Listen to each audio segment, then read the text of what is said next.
It does happen. All right, I've got quality assurance. Actually, I've got more quality assurance than I've got members in this church this morning, which is interesting. But thankfully, that our quality will be assured for those of you that are watching. Maybe Jordan, maybe Kevin and Von Lee, some folks that didn't make it this morning. Justin. Tech support guys aren't showing up. We're like the opposite of what I remember when I first got into Baptist church. You know, they'd keep attendance up there. Now we keep, it's like, here's the people that didn't attend. So we're in chapter 8, and it's, I'll be honest with you, this is getting into my favorite parts of the Bible. Only because I know how much you guys love dates, you love times, you love places. I'm going to throw out some names for you to get you up to speed. A lot of animal references. What animals we already talked about? Lions, bears, leopards. Oh my! It's funny. If you read my notes, that's exactly what I wrote. Lions and bears and leopards. Oh my! Oh my! Then we have a fourth beast, which was terrible and terrifying to Daniel. Right? In this chapter, no, it doesn't even sound that mean. It's a sheep and a goat. Normally, these would be pretty harmless, but God is fixing to reveal two more nations. That's what we're fixing to talk about. Powerful and violent nations. One out of one of these, and I'm gonna have to pick on Dad because Dad lost it last week. I gave Dad a chance to revive himself because I know Dad's already read this book, and I'm kind of following through the book pretty close to Amir's word. It's almost word for word or thought for thought because I love the book. He did a very good job on it. But Dad missed something last week. I think he was almost like you, Ethan. He was almost like passed out, gone. And I'm going to give him another opportunity today. I always believe the Bible's full of stories about redemption. So I'm going to give Dad a chance to redeem himself today. That's why I'm giving him a heads up in advance. But out of one of these powerful nations will arise a person who will be the idea of a forerunner of a future beast. Who's the future beast? Who's coming that we know that's in the book of Revelation? Yeah, he's the beast. And recall when we go back in time, right, to Belshazzar, because we did go back in time, right? We got to a place where Cyrus had come in, wiped out Belshazzar, then you get Darius, so it's that Medo-Persian Empire, but we went backwards last week. Today, we are now 2 years ahead of the last chapter, right? So we were in the first year of Belshazzar. Now we're in the third year of his reign. Now, Daniel doesn't go to God's throne room this time. It's going to be a little different. Daniel's taken to a river. In verse 1 of chapter 8, it says, in the third year of the reign of King Belshazzar, a vision appeared to me, Daniel. After the one that appeared to me the first time, I saw in the vision. And it so happened while I was looking that I was in Shushan, the citadel, which is in the province of Elam. And I saw in the vision that I was by the river Ulai. So if you don't know where these places are, remember, where is Daniel right now? Babylon. He's in Babylon. 225 miles east of Babylon is a city called Shushan. It's also called Susa. You catching up? You watching, Ethan? Yeah, well, it's close. No M and N at the end. Shush, like Shushan. That sounds like, it almost sounds like it's Chinese. Shushan. But you can call it Susa. Now, Susa had its ups and downs, and it's actually an ancient city. Over thousands of years long existence, and at the time of Daniel's vision, it wasn't on the up, it was on the down. Now, the city's going to be conquered by Cyrus the Great, right? We've already seen the idea of that with Belshazzar. And it will become a Persian capital. And that's when it's going to go back up. Now, Shushan, that's even hard for me to say, or Susa, is going to become the home base of Nehemiah. Anybody remember the stories about Nehemiah? What did Nehemiah do? Did he help fund Paul's ministry? No, it's a little too far. This is good. I didn't put that in my notes. Everybody's like, I don't know, who is this Nehemiah? Just so you know, I can never read your notes. So, a lot of prophecies talk about the rebuilding of Jerusalem after it's ransacked, right? So we know now they've been conquered. Who destroyed the temple in Jerusalem? The Caesar, but I can't think of his name. Just No, not that does happen again. Now you're going way forward, guys. We're not sitting at 70 AD when Titus comes in. Not Nero. We're back 500 years. So it gets destroyed by Nebuchadnezzar. He destroys it. And eventually it's going to get fixed. Now Nehemiah was the servant prophet, actually was the cupbearer of the king. And the king sees that he's sad and he's like, why are you so sad? He's like, well, how can I be happy? My nation is in ruins. I have no walls. And he's granted, I'm telling you guys, we could spend an hour talking about this idea because it fulfills another prophecy. He's granted to go rebuild the walls in fulfillment of that prophecy. So anyway, I don't want to get too crazy, but it gives you a little piece of where the city is, because that's where Nehemiah was. It's also the place where a young Jewish girl named Hadassah, you remember that? Who is that? Esther. Yep. Good job, Les. Who rose up to become Queen Esther in the Bible. And she was wife of the great Ahasuerus. So some interesting things in this one town. But this is where Daniel's taken. The river that runs through it is Uli, and he's getting this vision. In verse 3, he says, then I lifted my eyes and saw, and there standing beside the river was a ram which had 2 horns. And the 2 horns were high, but one was higher than the other. And the higher one came up last. And I saw the ram pushing westward, northward, and southward, so that no animal could withstand him, nor was there any that could deliver from his hand. But he did according to his will, and he became great. Great power from this. Now, there's really nothing crazy about this ram except one horn rises higher than the other. Now, if I'm going to say that this somehow represents, say, nations, Ethan, what would you think that would mean? Without really knowing much of nothing. One horn gets bigger than the other.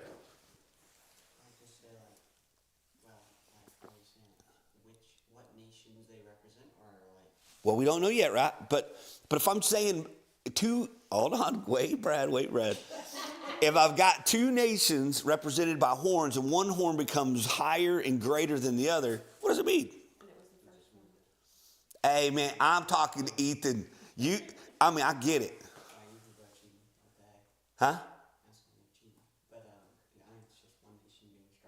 Okay, thank you, Ethan. I know, is that what you were going to say, Brad? Yeah. Okay. Thank you, Mr. and Mrs. Obvious. Yes, I get it. I was trying to give you a softball question there, Ethan. But what sets him apart from the other sheep was that he was mad. He's looking for a fight. He's coming from the east. He trampled and crushed all the animals to the north, to the south. And he turned around and crushed all the animals. He was invincible. In verse 5, it says this. And as I was considering, suddenly a male goat came from the west, across the surface of the whole earth, without even touching the ground. And the goat had a notable horn between his eyes. Then he came to the ram that had 2 horns, which I had seen standing beside the river, and ran at him with furious power.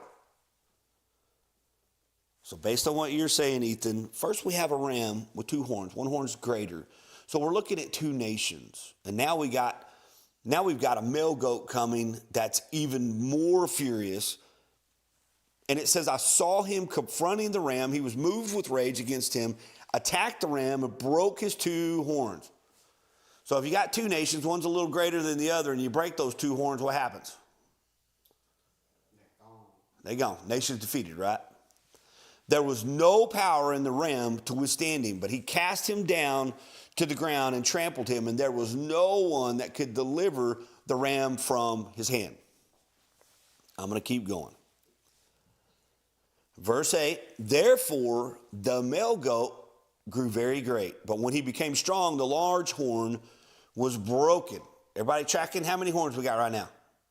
Well, he's got 1, right? It was broken, and hold on, the goat, not the ram. The ram has 2, but the ram's defeated. You guys got to pay attention. This is going to get rough. And in place of the 1 horn that was broken, 4 notable ones came up towards the 4 winds of heaven. And out of one of them came a little horn, which grew exceedingly great toward the south, toward the east, and toward the glorious land. Where would the glorious land be? Israel. No, it's always Israel. And it grew up to the host of heaven, and it cast down some of the host and some of the stars to the ground and trampled them. He even exalted himself as high as the prince of the host, and by him the daily sacrifices were taken away, and the place of his sanctuary was cast down. Now, because of his transgression, an army was given over to the horn to oppose the daily sacrifices, and he cast truth down to the ground. He did all this and prospered. So the ram meets his match with the goat, right? Knocks the ram to the ground, breaks off his horn, and if anyone wanted to help this bully of a ram, no one could. The horn of the goat broke off, and in its place grew 4 more horns, and they all faced different directions. Everybody paying attention? Because go ahead. No, you're going to find out that these are, hey, you're getting ahead of me a little bit. I have to pick on Dad here in a minute because I know Dad knows this guy. Remember that we've already talked about a little horn that spoke pompous, blasphemous words, right? So we're going to get back to that. The little horn is the Antichrist, the beast, and it ties in with Daniel's other vision. Now, while Daniel was trying to process the vision, hang on to it, Ethan, we do have 4 horns.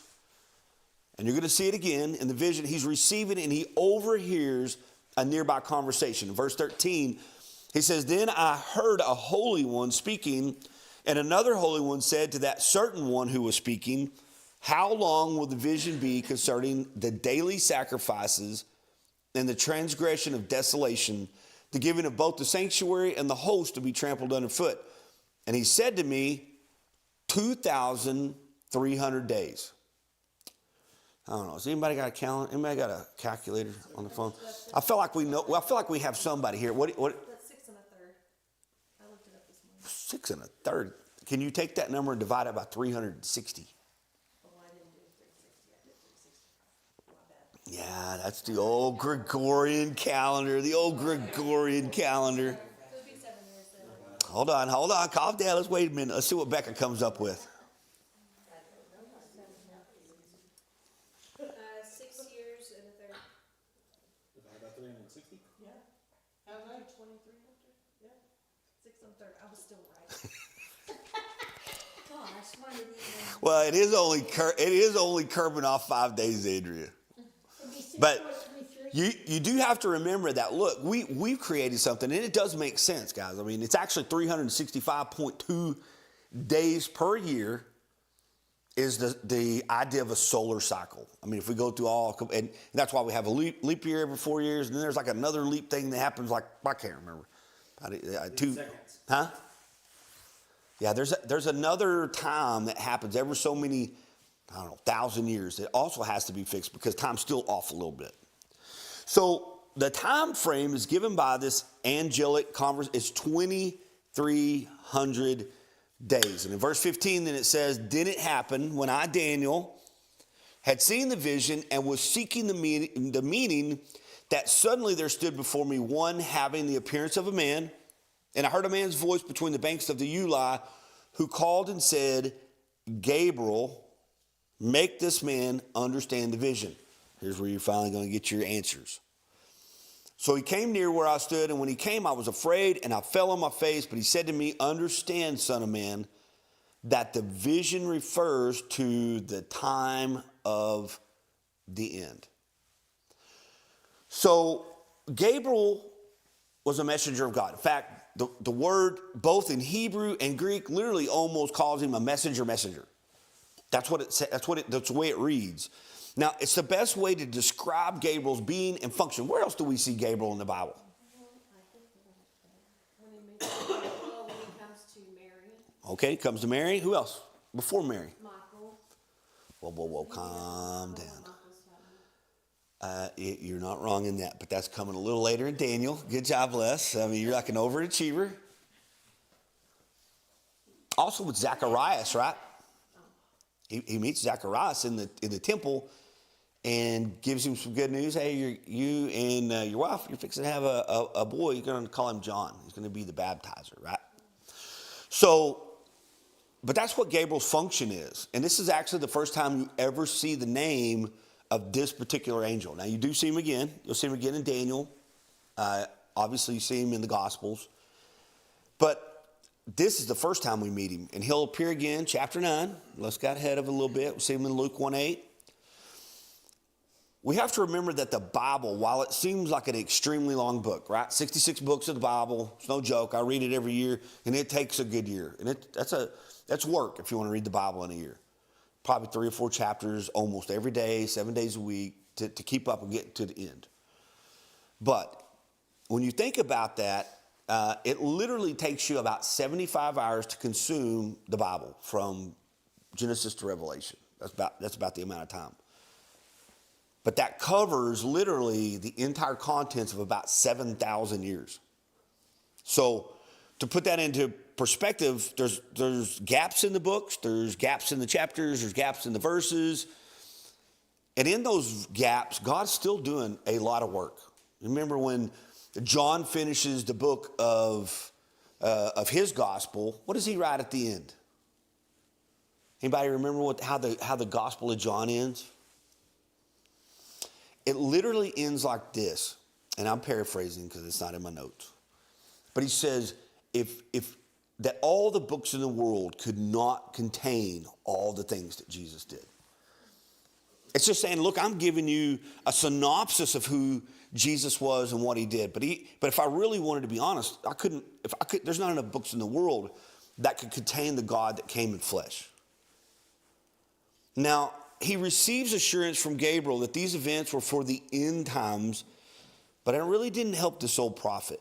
I mean, you're going to find out that this physically affects him. Even in this group, it's not unusual.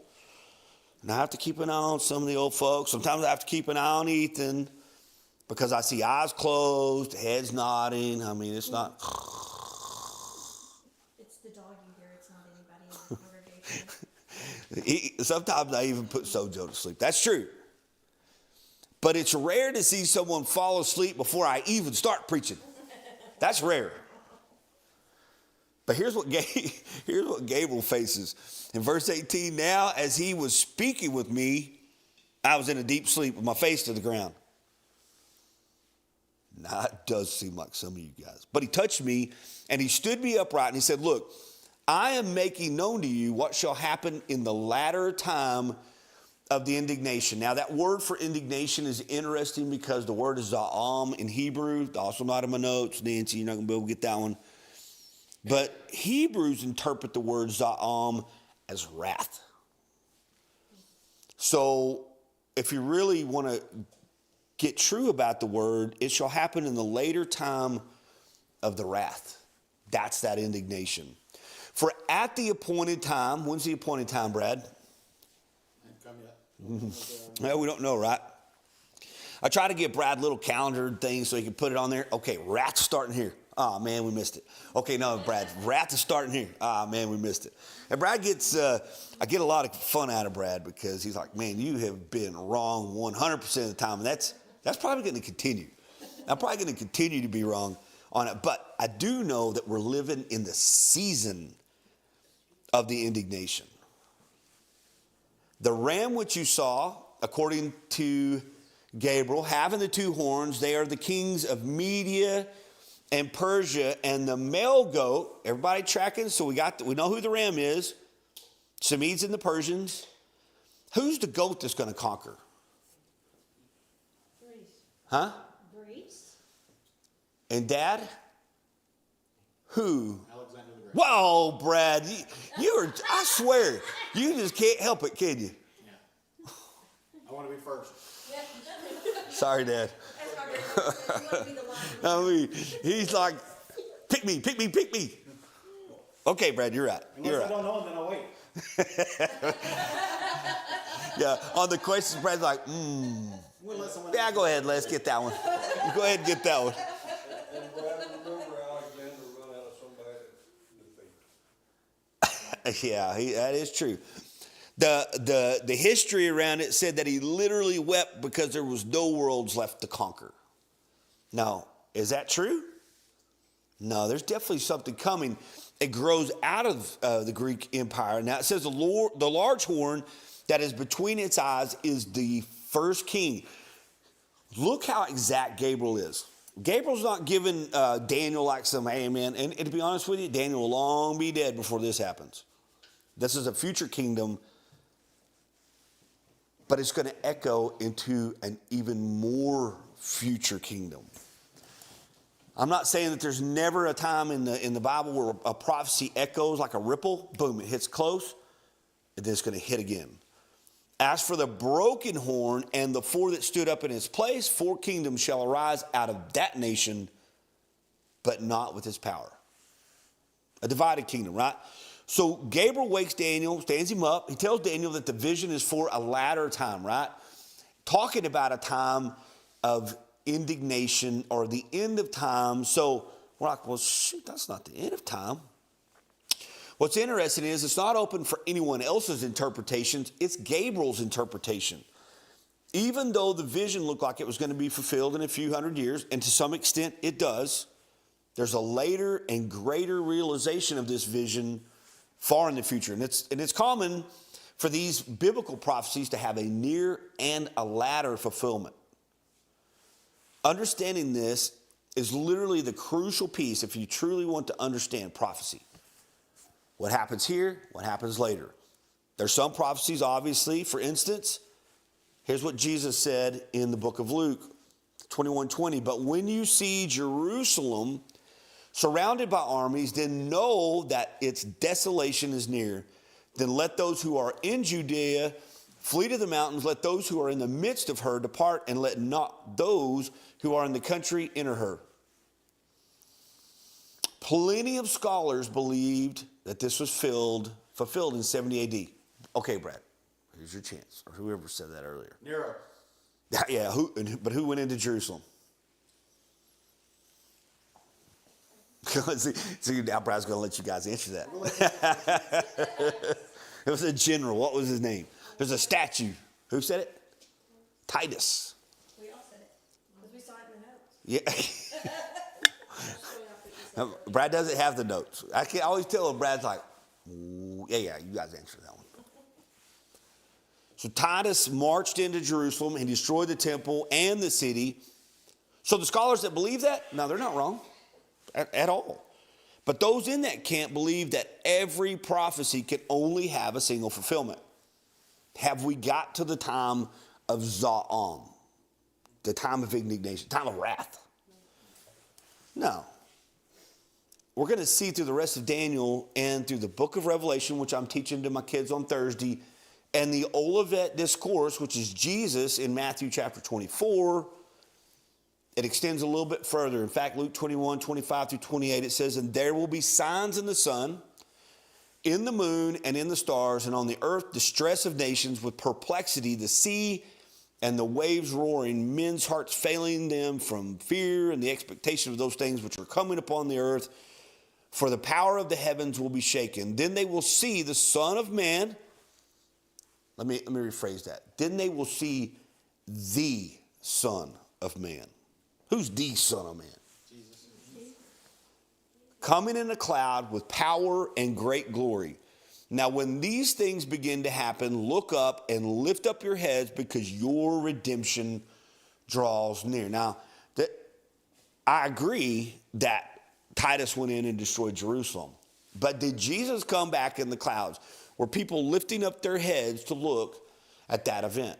And the answer is no. So that's what I'm saying. It's an echo. It's like a bounce happens here, but it's looking forward to another time. So if the ideas represented here were truly only spiritual, which a lot of people make that mistake with the Bible. I always tell people that are truly interested in studying and learning this book, just assume it's literal until you can't make sense of it. But just assume everything you read is a literal idea. Yes, it's one horn, another horn. This horn gets big. This horn turns into 4, goes different directions. But just assume that even though he's seeing a ram or he's seeing a goat, that the ideas behind it are literal. They're literal things that are happening. So 70 AD, absolutely a literal fulfillment of these texts. But there's a later and greater fulfillment of this that hasn't even happened yet. And it'll occur when the persecution of the Jews will be to such an extent that they are forced to flee to the mountains and hide. We read about that in the book of Revelation. These Jews will take sanctuary until they see Jesus, their Messiah, coming to the rescue. Do they look for their Messiah now? Do they believe in their Messiah now? Some do, but less than 1%. It's a very small group. Zechariah 12:10 says this about those Jews: "And I will pour out on the house of David and on the inhabitants of Jerusalem the spirit of grace and supplication. Then they will look upon me whom they pierced. Yes, they will mourn for him as one mourns for his only son, and grieve for him," capital H, as one grieves for a firstborn. As Paul says in Romans chapter 11, verse 26, all of the Jews, all of Israel will be saved.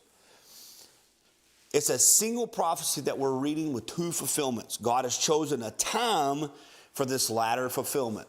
We just don't know when it will start. Okay, bro, I'm going to tell you that. We don't know.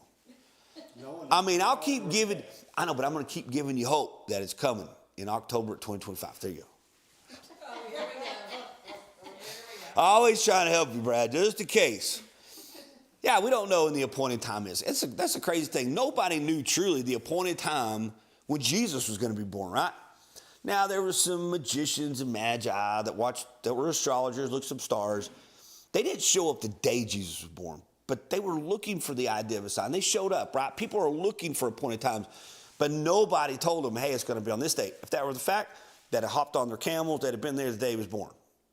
But the only people that got the appointed time idea were some shepherds out in the field that said, hey, guys, unto you this day a king is born. And he's lying in swaddling cloths in the manger in Bethlehem. Go check him out. That's the way it came. We knew he was coming. There was plenty of prophecies in Isaiah and other places. We go all the way back to Genesis chapter. We knew a king was coming. But we just didn't know when. And we know a king and a kingdom's coming now. We just don't know when. Close? Yeah. In fact, he says that a lot. In fact, my kids are getting a real crazy idea of when Jesus is telling John, soon, I'm coming soon. Well, soon has been 2,000 years. But to God, how many days is 1,000 years to God? It's a single day, right? Good job. Wow, Brad's quick. I don't have notes. God appointed a time to create the world, and God has appointed a time that he will destroy it. And he's going to make a new one. Thankfully, again, Daniel gives us this interpretation of the vision. Now, looking at the verses again, I still haven't got to your answer yet, Ethan. We got 4 things. We don't know what those 4 horns are that go every direction. Thankfully, Daniel's going to tell us. The ram which you saw having the 2 horns, they are the kings of Media and Persia. The male goat's the kingdom of Greece. The large horn that is between its eyes is the first king. We've already read all this. And as for the broken horn and the 4 that stood up in its place, 4 kingdoms shall arise out of that nation, but not with his power. So here's the history behind it. Philip of Macedon began conquering from the north numerous Greek city-states. He wanted to create the Hellenic League that would grow strong enough to take down the Persian Empire. Before he could accomplish that goal, as happens with a lot of stories in the Bible or in history in general, he was assassinated at the wedding of one of his daughters. Yeah, that ain't cool. That's like Game of Thrones stuff. You show up for a wedding, boom, everybody gets killed. In his place stepped his 20-year-old son, Alexander the Great. Yeah, he was the Great. And the course of history has changed. As the greatest of all time, G. O. A. T. That's who he was called, the greatest of all time. The GOAT. He was both the greatest of all time, and he was the GOAT of Daniel's vision. Alexander and his army raced across Asia Minor and found the ram at the modern day city of Issus, also called Cilicia by the Apostle Paul, close to the Syrian border. Now, what Daniel sees takes place, guys, this is an easy one to remember, on November 5th, 333 BC. The army of Darius III was crushed and the mighty Persian Empire came to an end. What part of that statue are we looking at from Nebuchadnezzar's dream?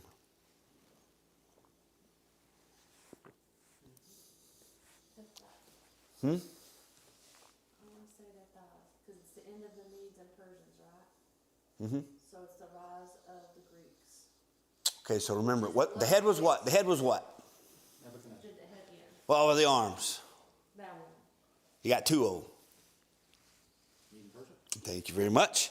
The body was Greek, and the Greek turns in to the Roman Empire, and it has the clay mixed in because it's a divided kingdom. Very strong, very powerful, but divided. And the final kingdom, the fifth kingdom, was a what? A rock cut out, but not by man's hands. Yeah, it's Jesus, right? Brad, you constantly looking around like... I'm searching my brain as possible.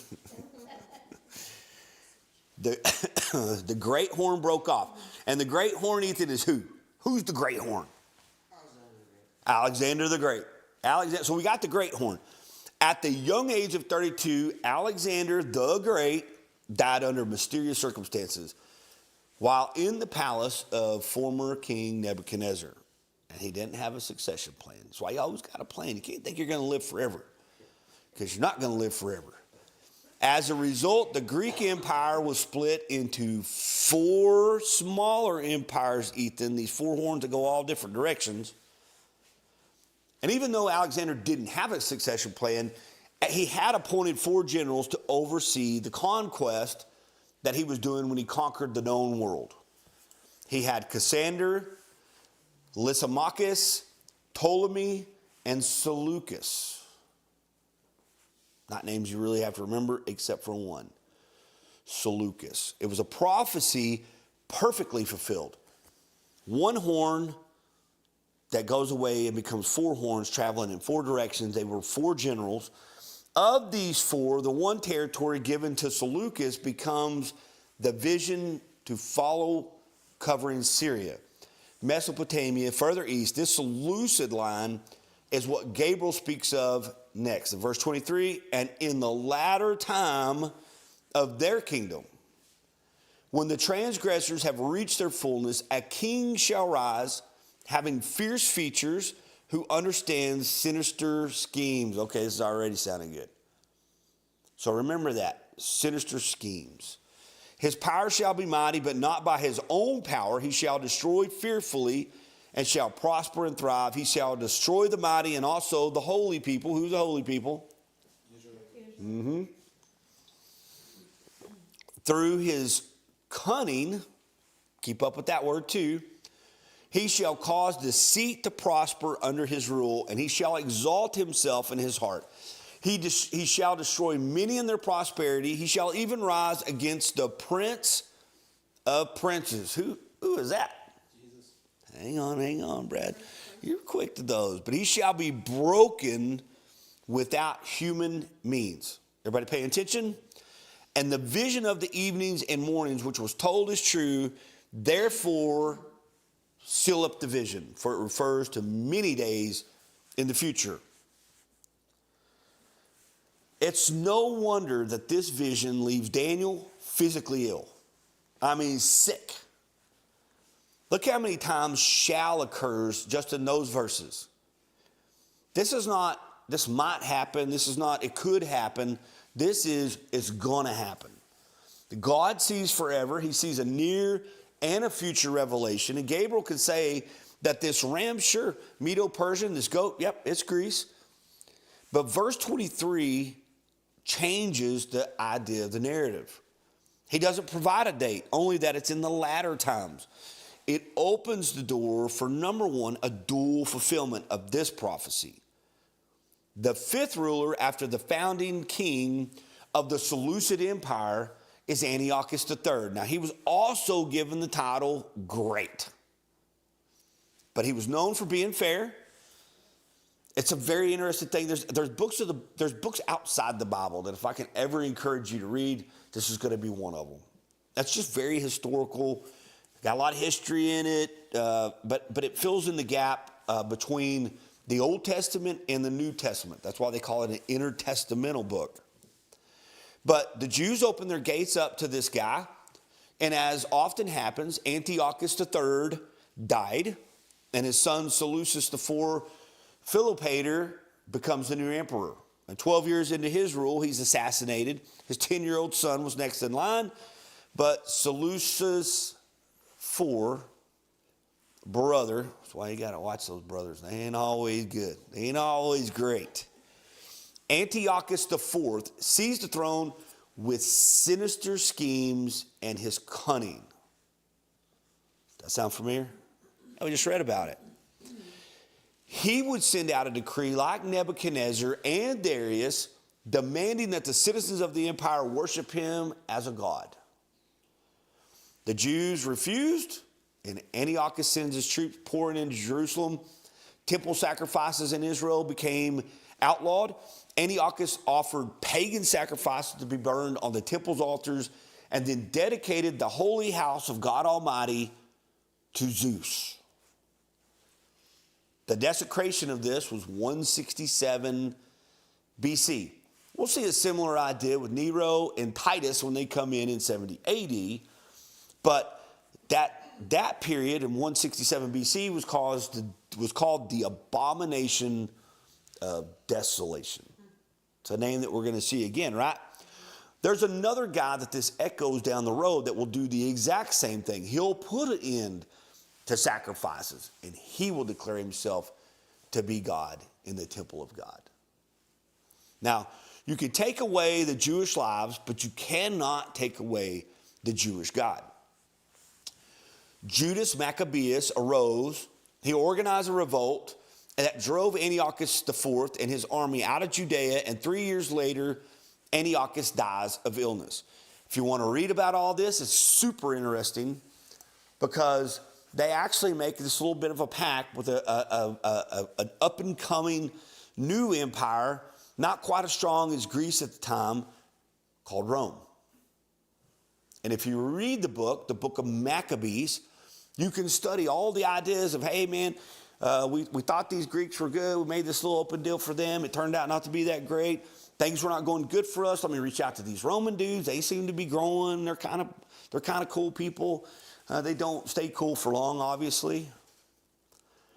As terrible as Antiochus was, there was another ruler coming who will exalt himself as Epiphanes. What does Epiphanes mean, Brad?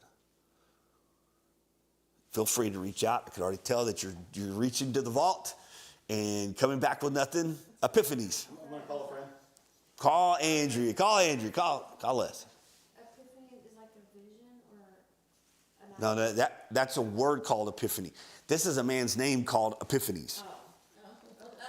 I like the way you're thinking. Les. Yes, sometimes I do have an epiphany. That's true. But no. This is different. The word in that world means God. But they literally call themselves, hey, my name is this. But my name is Antiochus Epiphanes. Means I'm Antiochus to God. Worship me. 2 Thessalonians 2:3-4. Let no one deceive you by any means, for that day will not come unless the falling away comes first. And the man of sin is revealed, the son of perdition, who opposes and exalts himself above all that is called God, or that is worshipped, so that he sits as God in the temple of God, showing himself that he is God. Paul's not even putting in the little g gods, right? We talk about those guys every once in a while. No, this guy is saying that he is the big G God, the God. Now, this could have easily fit Seleucid, honestly, but Antiochus IV has already been dead for more than 200 years when Paul writes this. So obviously what Daniel is referring to is not that guy. It is speaking of a future little horn, a future beast, which we know. Well, I don't know, Brad. I mean, you've kind of been 50-50 today. I mean, some things I feel like you're getting, some things you're really blank. When will this guy arrive, Brad? This little horn.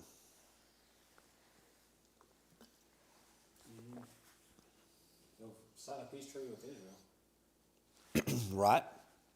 That's right. We don't know exactly the time, but we do know some precursors. We know some things that are going to happen. Matthew 24:15 says this.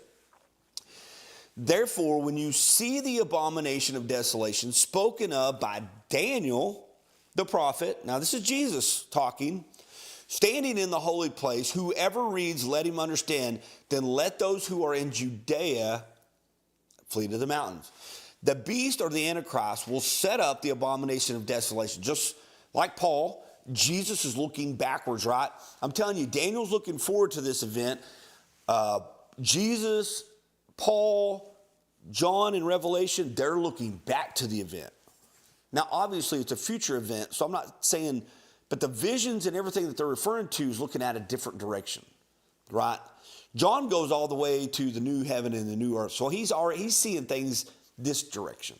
But Daniel, on the other hand, is looking at it from this direction.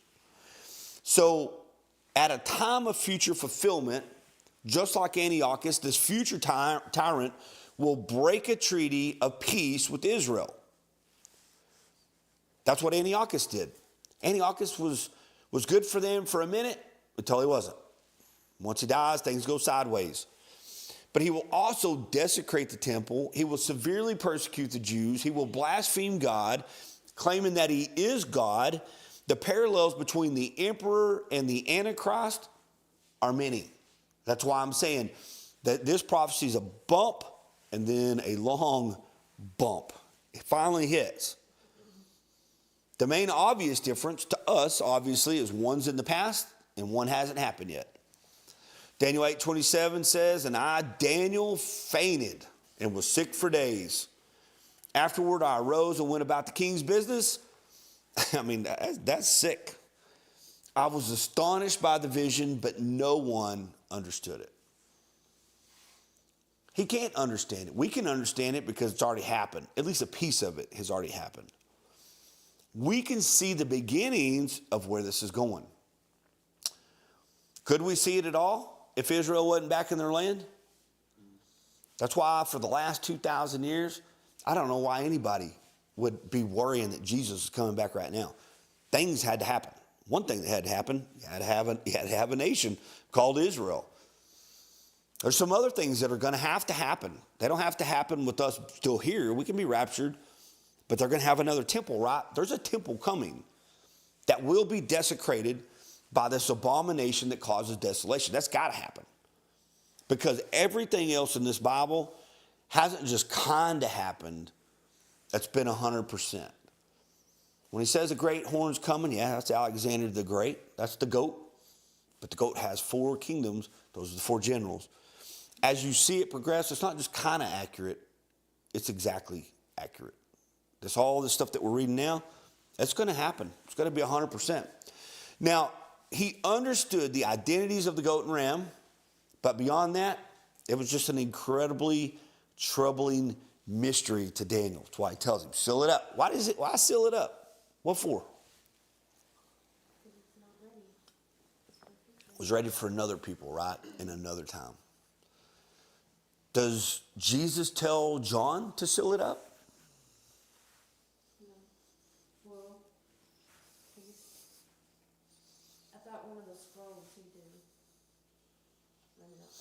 There's some mysteries in Revelation that even to this day, and as I'm teaching back through that book, there's some things we don't know.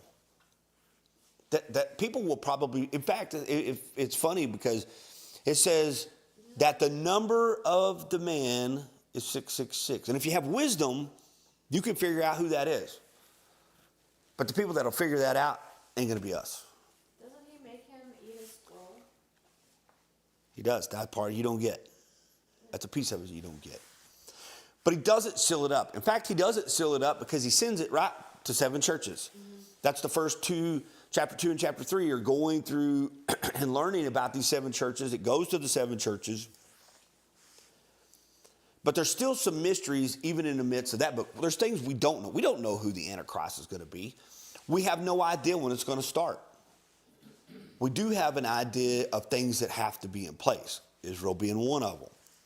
Now, if only Gabriel would help poor Daniel fill in some of the blanks, then he could possibly understand the future implications of this vision. The good news is, 11 years later, God's messenger will return to Daniel. While he's praying, he's going to fill in the blanks in the next chapter. So that's where we're at. The second half of Daniel, probably my favorite of all the books in there. I love Daniel. But the next one's going to get crazy. And I'll be honest with you, there's one chapter I may have to divide into 3 Sundays. Because it is so precise in what it says and is precise in its fulfillment. It's insane. It's so precise that people are like, no. So whoever wrote this, and Daniel actually probably wrote it like 600-700 AD. Daniel couldn't possibly be that accurate. But he could. He is. That's what's so crazy. Probably the most detailed prophecies in the entire Bible come out of Daniel. So we'll finish there. It was actually pretty quick. I mean, we started 5 minutes late, but that was okay. 11:22. Well, not really, because normally we sing. So the online was on time. True. But we were hustling. So, any prayer requests? I can tell you there's a lot of things going on right now. We got the old opening of the crime center in a couple weeks. Take some prayers on those things, I guess. What else? What y'all got? Anything? Nana? Ethan's got. What you got? Well, they have the kid, right? Yep.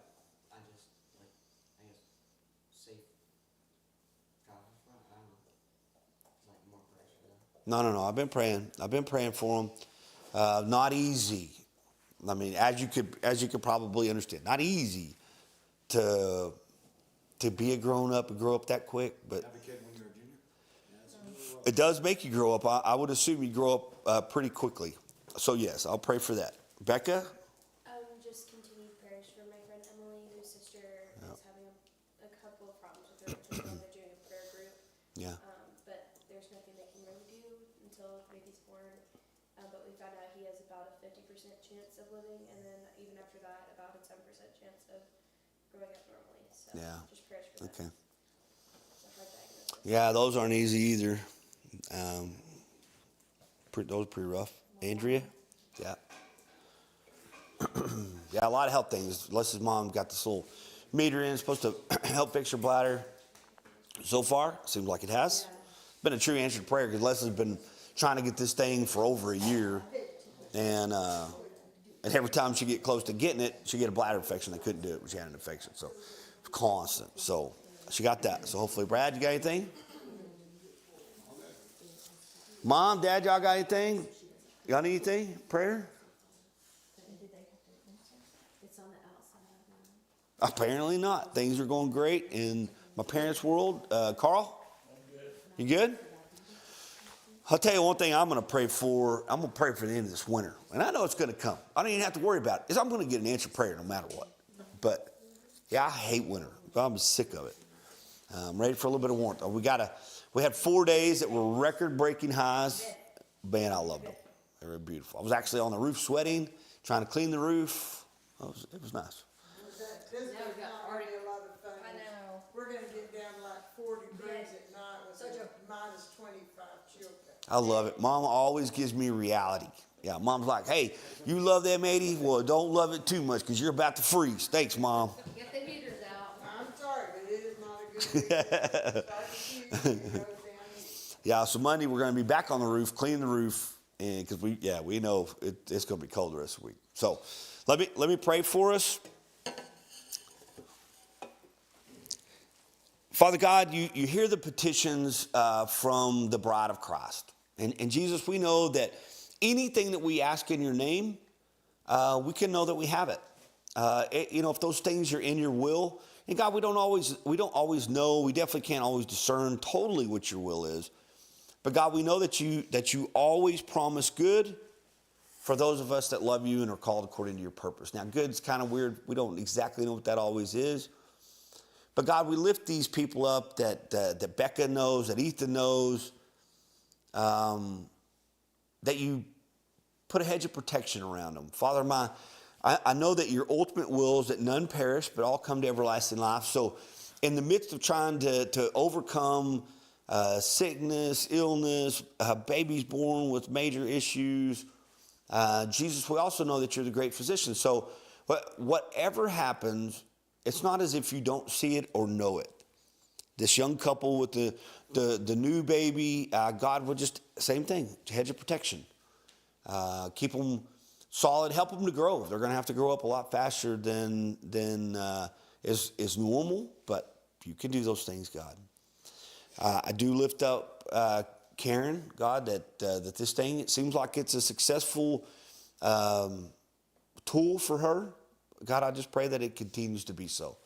Father, we know that we have no guarantee of how long we'll live, but God, for everybody in here, I just pray that we are allowed to live out our days relatively trouble-free. Jesus, you told us we'd have some tribulation in this world, but not to worry about it because we can take heart because you've overcome this world. So we do look forward, Jesus, as we go through these prophecies. We know that there's a time of wrath that's coming, but that it's followed up with the bringing finally of a kingdom that you told us about almost 2,000 years ago. It's coming. Soon, maybe not in our world, maybe that don't seem too soon, but we know it's coming. I believe that we can see it. It's that close. So God, we do pray, your kingdom come, your will be done on this earth as it is in heaven. And God, I ask that you be with this little church, continue to allow us to grow in wisdom, to grow in your word, and to look upon the clouds in expectation of your soon return. We ask these things in the name of Jesus. Amen. All right, come, Lord Jesus, come. Maybe before I go to